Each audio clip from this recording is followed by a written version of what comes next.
Hello అండి, welcome to colourful channel. ఈరోజు మనం చేయబోయే రెసిపీ బాదుషాలండి.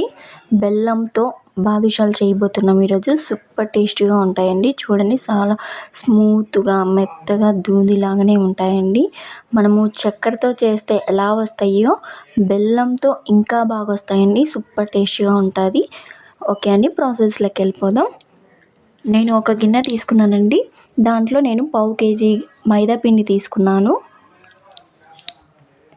పావు కేజీ మైదా పిండిలో కొంచెం వంట సోడా, దాంట్లో మనం వేడి నూనె కాగబెట్టుకొని వేసేసుకోవాలండి. నెయ్యి ఉంటే నెయ్యి వేసుకోవచ్చు. నేను మాత్రం నెయ్యి లేదని ఆయిల్ వేసేస్తున్నాను. కాగబెట్టి ఆయిల్ వేసాక బాగా వేడి మీదనే కలిపేసుకోవాలండి. వేడి మీద కలిపేసుకున్నాక కొంచెం వాటర్ వేసుకుంటా మనము చపాతీ పిండి ఎలా కలుపుతామో అలాగా మనము ఈ మైదా పిండిని బాగా కలిపేసుకోవాలి.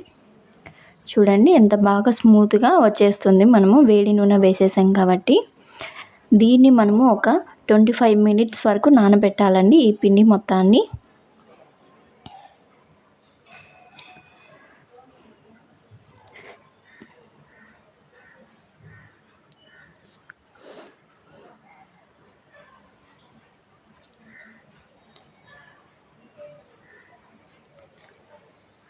చూడండి, కలపడం అయిపోయింది.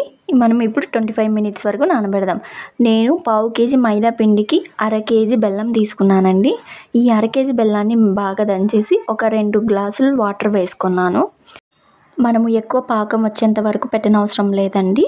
మనము బెల్లం కరిగి లైట్గా ఒక బంక మాదిరి వస్తే చాలు, స్టవ్ ఆఫ్ చేసేయడమే. చూడండి, బెల్లం అంతా కరిగిపోయింది. ఇప్పుడు నేను ఇంకా కరిగిపోయింది కాబట్టి లైట్గా బంక మాదిరి వచ్చేసిందండి. నేను స్టవ్ ఆఫ్ చేసేస్తున్నాను. ఇంకా మనము మైదా పిండి నానబెట్టుకున్నాం కదండి, దాన్ని ఇప్పుడు మనము 3 భాగాలుగా చేసుకోవాలండి. ఈ పిండిని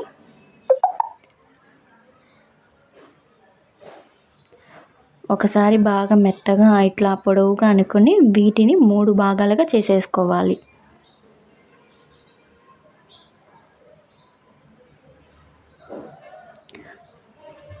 ఒక్కొక్క భాగాన్ని తీసుకొని పొడవుగా మనం ఇట్లా రుద్దుకోవాలండి.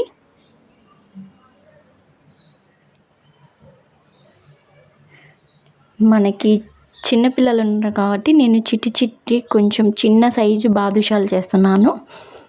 మీకు కావాలంటే పెద్ద సైజు చేసుకోవచ్చు. నేను మా చిన్నపిల్లలు మా ఇంట్లో ఉన్నారు కాబట్టి నేను చిన్న బాదుషాలు చేస్తున్నానండి. ఇప్పుడు మనము ఒక కత్తి తీసుకొని మనము ఎంత సైజులో మీకు కావాలో అంత సైజులో మనం కట్ చేసుకోవాలి. ఇప్పుడు చూడండి, నేను ఈ సైజ్ చాలని ఈ సైజ్ కట్ చేసుకుంటాను. మీకు కావాలంటే కొంచెం పెద్ద సైజుగా కట్ చేసుకోవచ్చు.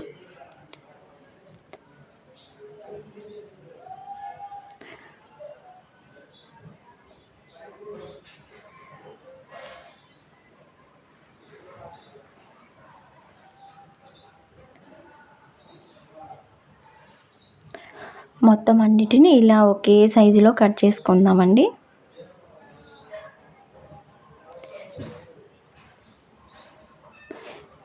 ఇప్పుడు మనం ఒకటొకటి తీసుకొని అరిచేతిలో పెట్టుకొని ఇట్లా చూడండి, ఇట్లా అరిచేతిలో పెట్టుకొని 2 చేతుల మధ్యలో ఇట్లా మనము రౌండ్గా బాదుషా లాగాని మధ్యలో ఇట్లా ఒక బొటకన వేలుతో ఇట్లా ప్లేస్ చేస్తే చాలండి. సేమ్ మనకి బాదుషా లాగానే వస్తాయండి. ఇలాగనే మనము అన్నీ చేసేసుకొని ఒక ప్లేట్లోకి పెట్టేసుకుందాము. చూడండి, నేను అన్నీ ఒక ప్లేట్లోకి తీసేసుకున్నాను. ఇప్పుడు స్టవ్ మీద ఆయిల్ పెట్టేసి వేడి చేద్దాము. ఎక్కువ వేడి ఎక్కకూడదండి. ఆయిల్ మాత్రము మీడియంలో ఉండాలి. అప్పుడే మనకు బాదుషాలు అనేది కరెక్ట్ ప్రాసెస్లో లోపల కూడా మనకి పచ్చిగా లేకుండా బాగా కాలుతాయి. చూడండి, నేను అన్నీ వేసేసాను. వేసిన వెంటనే కలపకుండా ఒక 5 మినిట్స్ తర్వాత కలపండి. స్టవ్ మాత్రము సిమ్లోనే పెట్టుకొని వేయించుకోండి. ఎందుకంటే ఇవి మాడకూడదు, అలాగని పచ్చిగా ఉండకూడదు. మనకి మీడియంలో ఉండాలండి. ఇవి మనకి బ్రౌన్ కలర్ వచ్చేంత వరకు మనము వీటిని బాగా వేయించుకోవాలి. స్టవ్ సిమ్లోనే పెట్టుకొని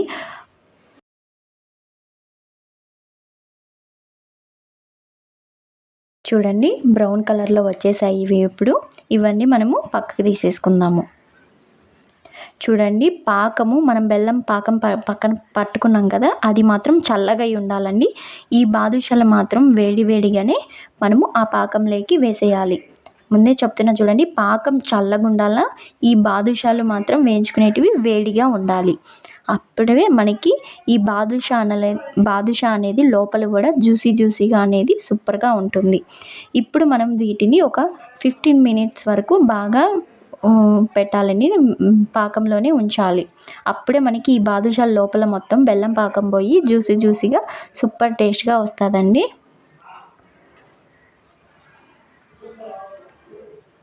ఓకే అండి, నేను మూత మూసేసి పెడుతున్నాను. ఒక 15 మినిట్స్ వరకు ఉందాం మనం.